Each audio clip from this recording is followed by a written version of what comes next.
नमस्कार, जय जोहार। चलिए देखते हैं झारखंड की 25 फटाफट बड़ी खबरों को। पर इससे पहले आप वीडियो को कहां से देख रहे हैं, कमेंट में बताना बिल्कुल न भूलें। क्रिसमस के पहले लाभुकों को मिल सकता है मैया सम्मान योजना का पैसा। मैया सम्मान योजना की लाभुकों के लिए अच्छी खबर है। दरअसल क्रिसमस के पहले इस योजना की लाभुक बहनों के खाते में पैसे ट्रांसफर होने की उम्मीद है। चूंकि द्वितीय अनुपूरक बजट को राज्यपाल संतोष कुमार गंगवार की मंजूरी मिल चुकी है, राज्यपाल ने बजट पर अपनी मंजूरी भी दे दी है, जिसके बाद विधि विभाग की ओर से अधिसूचना जारी करते ही वित्त विभाग की तरफ से पत्र जारी किया गया है। झारखंड के 80 सीएम स्कूल ऑफ एक्सीलेंस का राज्य स्तरीय टीम करेगी निरीक्षण। झारखंड सरकार के स्कूली शिक्षा एवं साक्षरता विभाग के तत्वाधान में राज्य में संचालित सभी 80 सीएम स्कूल ऑफ एक्सीलेंस और 325 प्रखंड स्तरीय आदर्श विद्यालयों के निरंतर विकास हेतु स्कोर कार्ड बनाया जा रहा है। इसके अंतर्गत पहले विद्यालय राज्य स्तर पर मूल्यांकन संपन्न होने के बाद अब राज्य स्तरीय टीम लेवल 3 में विद्यालयवार स्कोर कार्ड का स्थलीय निरीक्षण कर विद्यालयों का स्कोर कार्ड जारी करेगी। बिजली चोरी में 909 लोगों पर केस, 156 लाख रुपए जुर्माना लगा। झारखंड बिजली वितरण निगम लिमिटेड ने बीते दिनों 15 विद्युत आपूर्ति अंचल में बिजली चोरी के खिलाफ छापेमारी की है। 4379 स्थानों पर की गई कार्यवाही में करीब 909 लोगों पर प्राथमिकी भी दर्ज की गई है। बिजली चोरों पर 156.16 लाख रुपए का जुर्माना भी लगाया गया है। यह जांच विद्युत निगम के महानिदेशक निगरानी व सुरक्षा के एमएल मीणा की देखरेख में की गई है। देवघर से दिल्ली के लिए इंडिगो की दूसरी फ्लाइट जनवरी से। देवघर के लोगों को नए साल में दिल्ली के लिए एक और फ्लाइट तोहफा मिलने वाला है। देवघर से दिल्ली के लिए जनवरी से इंडिगो की दूसरी फ्लाइट शुरू होने की उम्मीद है। यात्रियों की बढ़ती संख्या को देखते हुए नागरिक उड्डयन मंत्रालय ने इसकी तैयारी शुरू कर दी है। गोड्डा सांसद निशिकांत दुबे की मांग पर नागरिक उड्डयन मंत्री राम नायडू ने इस दिशा में पहल भी की है। झारखंड में अगले 2 दिन भीषण ठंड से राहत, लेकिन 2 दिन बाद बारिश की संभावना। झारखंड का मौसम अगले 2 दिन बाद बदला बदला रहेगा। रांची के साथ प्रदेश के 11 जिलों में न्यूनतम तापमान अब भी 10 डिग्री सेल्सियस से नीचे रहने से ठंड बरकरार है। सुबह में कुहासा, कनकनी और ठंडी हवा से जनजीवन अस्त व्यस्त है। हालांकि अगले 2 दिन में न्यूनतम पारे में 2 से 4 डिग्री का उछाल आने के आसार है, लेकिन 2 दिन बाद राज्य के ऊपर बादल छाए रहेंगे। इससे रांची समेत कोल्हान प्रमंडल और दक्षिणी छोटा नागपुर के सिमडेगा में बारिश होने की भी संभावना है। झारखंड में बीज उत्पादन के लिए 10 गांवों के साथ हुआ MOU। झारखंड में कृषि विभाग 10 बीज ग्राम की स्थापना करेगा। इसका मुख्य उद्देश्य उन्नत बीज उपलब्ध कराना और राज्य में बीज की कमी को दूर करना है। इसके लिए पश्चिम सिंहभूम, चतरा और लातेहार के 10 गांवों के साथ गुरुवार को MOU पर हस्ताक्षर किए गए। यह जानकारी कृषि, पशुपालन और सहकारिता मंत्री शिल्पी नेहा तिर्की ने रांची के हिसाग स्थित पशुपालन भवन में विभागीय समीक्षा बैठक के दौरान दी है। केंद्र सरकार की बैठक में हेमंत के मंत्री उठाएंगे बकाया 1,36,000 करोड़ का मुद्दा। हेमंत सरकार और केंद्र सरकार के बीच कोयला कंपनियों की रॉयल्टी का विवाद बढ़ते जा रहा है। अब झारखंड के वित्त मंत्री राधाकृष्ण किशोर इस मुद्दे को GST काउंसिल की बैठक में केंद्र सरकार के सामने उठाने वाले हैं। झारखंड सरकार ने केंद्रीय प्लेटफॉर्म में मजबूती से मुद्दा रखने का मन बना लिया है। इसके लिए वह राजस्थान भी रवाना हो गए हैं। बता दें कि राजस्थान के जैसलमेर में यह बैठक 21 और 22 दिसंबर को हो सकती है। इस बैठक में देश भर के वित्त मंत्री भी जुड़ेंगे।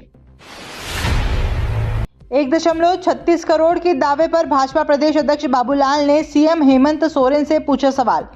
भाजपा प्रदेश अध्यक्ष व पूर्व मुख्यमंत्री बाबूलाल मरांडी ने हेमंत सरकार पर निशाना साधा है। बाबूलाल ने मुख्यमंत्री से सवाल पूछते हुए कहा है कि राज्य की जनता को बकाया से संबंधित सच्चाई जानने का अधिकार है। कहा कि झारखंड के 1.36 लाख करोड़ कोयला रॉयल्टी के दावे पर जनता को सच्चाई जानने का हक है। इससे आगे बाबूलाल ने कहा है कि पारदर्शिता क्यों नहीं। झारखंड के भ्रष्टाचार से भरे इस इतिहास को देखते हुए जनता सब कुछ जानना चाहती है। झारखंड मुक्ति मोर्चा ने कोल इंडिया को दिया 15 दिन का अल्टीमेटम। कोयला रॉयल्टी के बकाया 1.36 लाख करोड़ रुपए को लेकर केंद्र सरकार के इनकार के बाद सियासी संग्राम छिड़ गया है। सत्तारूढ़ झारखंड मुक्ति मोर्चा ने चेतावनी दी है कि केंद्र नाटक बंद करे, नहीं तो राज्य से एक ढेला कोयला बाहर नहीं जाएगा। सुप्रियो भट्टाचार्य ने भाजपा के सांसदों को निशाने पर लेते हुए कहा है कि सारे गूंगे और बहरे हो गए हैं। पूरा का पूरा विस्थापन का दंश और पर्यावरण का नुकसान झारखंड झेल रहा है। CM हेमंत सोरेन का बदलेगा आवासीय कार्यालय। झारखंड के मुख्यमंत्री हेमंत सोरेन का आवासीय कार्यालय बदलेगा। मुख्यमंत्री अब रांची के कांके रोड स्थित आवास संख्या 5 में रहेंगे। भवन निर्माण विभाग के इस प्रस्ताव पर मुख्यमंत्री सह निर्माण मंत्री का अनुमोदन प्राप्त होने के बाद विभागीय अपर सचिव घर शोभित पंडित ने आदेश जारी कर दिया है। ऐसे में अब इसी आवास में सीएम आवास और आवासीय कार्यालय शिफ्ट किए जाएंगे। झारखंड के राज्य कर्मियों की बल्ले बल्ले, सैलरी को लेकर आई बहुत बड़ी खुशखबरी। झारखंड के राज्य कर्मियों की बल्ले बल्ले हो गई है। दरअसल आज से ही राज्य कर्मियों की दिसंबर माह की सैलरी का भुगतान कर दिया जाएगा। वित्त विभाग ने आज से वेतन भुगतान करने को लेकर आदेश जारी किया है। झारखंड सरकार, राज्यपाल सचिवालय, उच्च न्यायालय, विधानसभा सचिवालय के पदाधिकारियों कर्मियों को 25 दिसंबर के पहले ही दिसंबर माह का वेतन मिल जाएगा। आंखों की बीमारी से लोगों को जल्द मिलेगी निजात। झारखंड के डॉक्टर ने किया ये आविष्कार। परमाणु ऊर्जा केंद्रीय विद्यालय जादूगोड़ा में शिक्षा प्राप्त करने वाले विद्यार्थी सह टीएमएच अस्पताल नोवामुंडी में ऑप्टोमेट्रिस्ट के रूप में कार्यरत डॉक्टर अतानु मजुमदार अपने आविष्कार से आंखों की खतरनाक बीमारी काला मोतिया से पीड़ित लोगों को ठीक कर सकते हैं। डॉक्टर अतानु मजुमदार के इस आविष्कार को भारत सरकार द्वारा 10 अक्टूबर 2024 में पंजीकृत भी किया गया है, जिसका प्रमाण पत्र भी उन्हें मिल चुका है। झारखंड में 24 वर्ष में दोगुना हो गया एनएच का दायरा।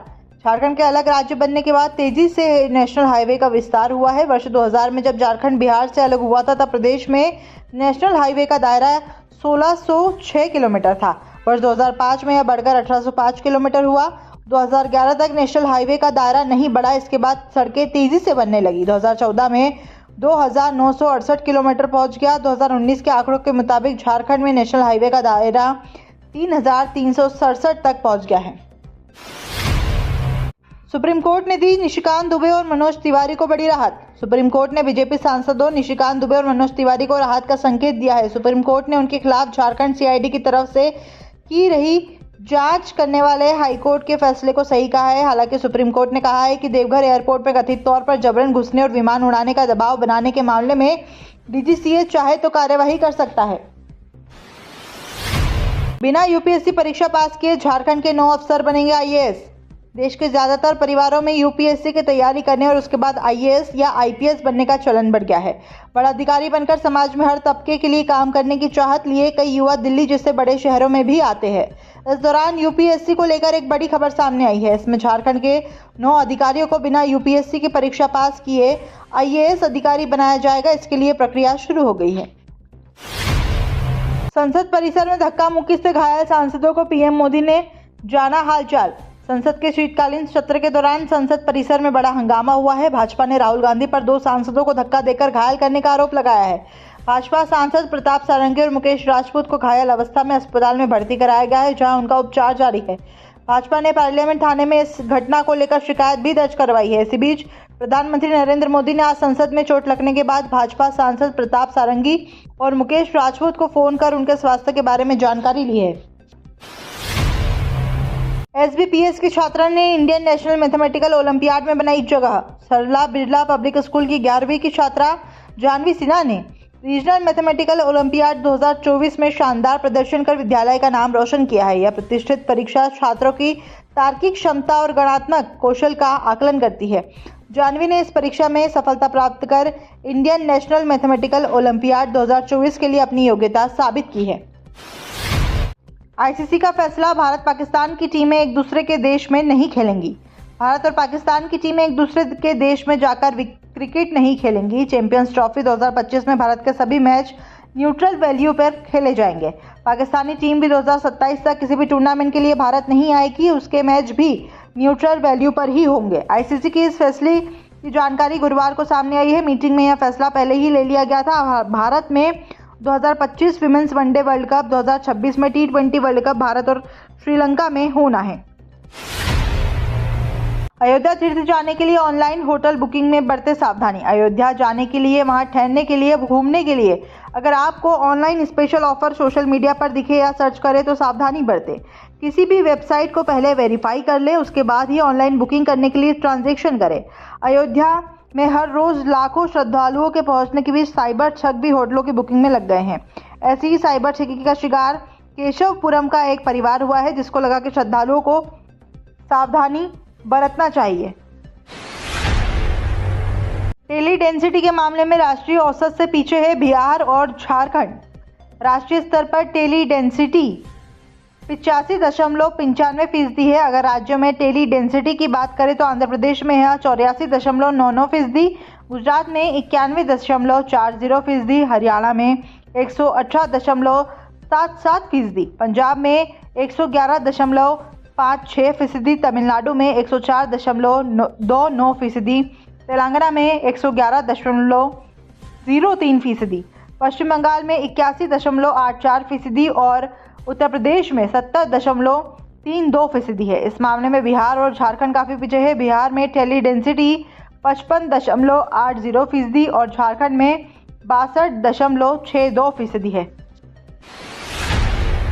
गैर मान्यता प्राप्त स्कूलों पर सरकार सख्त, 31 मार्च तक मान्यता सुनिश्चित करने का निर्देश। निःशुल्क और अनिवार्य शिक्षा के अधिकार अधिनियम 2009 के तहत गैर मान्यता प्राप्त स्कूलों की मौजूदगी को लेकर सरकार ने सख्त कदम उठाने का निर्णय लिया है। शिक्षा मंत्रालय ने राज्यों और संघ राज्य क्षेत्रों को निर्देश दिया है कि ऐसे स्कूलों या तो मान्यता प्राप्त करें या फिर तय समय सीमा तक मानकों के अनुरूप लाने के लिए आवश्यक कदम उठाएं। शिक्षा मंत्रालय ने उन गैर मान्यता प्राप्त स्कूलों की सूची तैयार की है जो कि यूडाइस प्रणाली में शामिल है लेकिन आरटीई अधिनियम के मानकों को पूरा नहीं करते। झारखंड ने प्रथम राष्ट्रीय पायथियन गेम्स में गतका प्रतियोगिता में किया शानदार प्रदर्शन। फर्स्ट नेशनल पायथियन गेम्स में झारखंड की टीम ने आयोजित गतका प्रतियोगिता में शानदार प्रदर्शन किया है। टीम ने 4 मेडल जीते हैं। गतका प्रतियोगिता में झारखंड की टीम ने कांस्य पदक भी जीता है। खिलाड़ियों ने शानदार प्रदर्शन करते हुए यह उपलब्धि हासिल की है। इस उपलब्धि पर झारखंड गतका संघ के महासचिव प्रिंस कुमार मिश्रा ने टीम को बधाई दी और कहा कि झारखंड के लिए यह गौरव का क्षण है। टाटानगर स्टेशन का तीसरा रेस्टोरेंट भी बंद, यात्रियों के सामने भोजन का संकट। टाटानगर स्टेशन का तीसरा और आखिरी रेस्टोरेंट फूड ट्रैक बंद हो गया है। इससे पहले 2 रेस्टोरेंट भी बंद हो चुके हैं। यात्रियों को अब खान पान में दिक्कत होगी क्योंकि स्टेशन का कृष्णा फूड प्लाजा रेस्टोरेंट अक्टूबर से और जनआहार कैंटीन भी जनवरी 2024 से बंद पड़ा है। इससे दक्षिण पूर्व जोन के मॉडल स्टेशन टाटानगर में यात्रियों को रेस्टोरेंट में बैठकर खाने की सुविधा नहीं मिल पाएगी। बताया जा रहा है कि फूड ट्रैक रेस्टोरेंट पर लाइसेंस शुल्क का 1,17,88,000 रुपए बकाया था। झारखंड आंदोलनकारियों की कार्यशाला कल। सदर प्रखंड के आरागुंडी पंचायत के कुंदरी मैदान में कल झारखंड आंदोलनकारियों का 1 दिवसीय कार्यशाला का आयोजन किया गया है। कार्यशाला सुबह 11 से दोपहर 2:30 बजे तक चलेगा। इस आशय की जानकारी चिन्हित आंदोलनकारी विश्वनाथ प्रसाद ने दी है। उन्होंने बताया कि इस कार्यशाला में मुख्य अतिथि के रूप में झारखंड आंदोलन संघर्ष मोर्चा के संस्थापक सह प्रधान सचिव पुष्कर महतो, केंद्रीय संयोजक भुवनेश्वर केवट, केंद्रीय उपाध्यक्ष रोजलिन तिर्की, जितेंद्र कुमार कुशवाहा व जामताड़ा के जिला अध्यक्ष नारायण मंडल शामिल होंगे। संसद में धक्का मुक्की को लेकर बीजेपी ने राहुल गांधी के खिलाफ दर्ज करवाई शिकायत। कांग्रेस सांसदों ने संसद मार्ग पुलिस स्टेशन में बीजेपी के खिलाफ शिकायत दर्ज कराई है, जबकि बीजेपी ने राहुल गांधी के खिलाफ शिकायत दर्ज करवाई है। बीजेपी ने राहुल गांधी के खिलाफ पुलिस थाने में हत्या की कोशिश की शिकायत की है। भाजपा सांसद अनुराग ठाकुर ने कहा कि हमने दिल्ली पुलिस में राहुल गांधी के खिलाफ मारपीट और उकसावे की शिकायत दर्ज कराई है। हमने मकर द्वार के बाहर हुई घटना का विस्तार से उल्लेख किया है, जहां एनडीए सांसद शांतिपूर्ण तरीके से विरोध प्रदर्शन कर रहे थे। हमने धारा 109, 115, 117, 125, 131 और 351 के तहत शिकायत करवाई। तो ये थी झारखंड की 25 बड़ी खबरें। रोजाना ऐसे ही सबसे पहले अपडेट पाने के लिए चैनल को सब्सक्राइब और वीडियो को शेयर जरूर करें। धन्यवाद।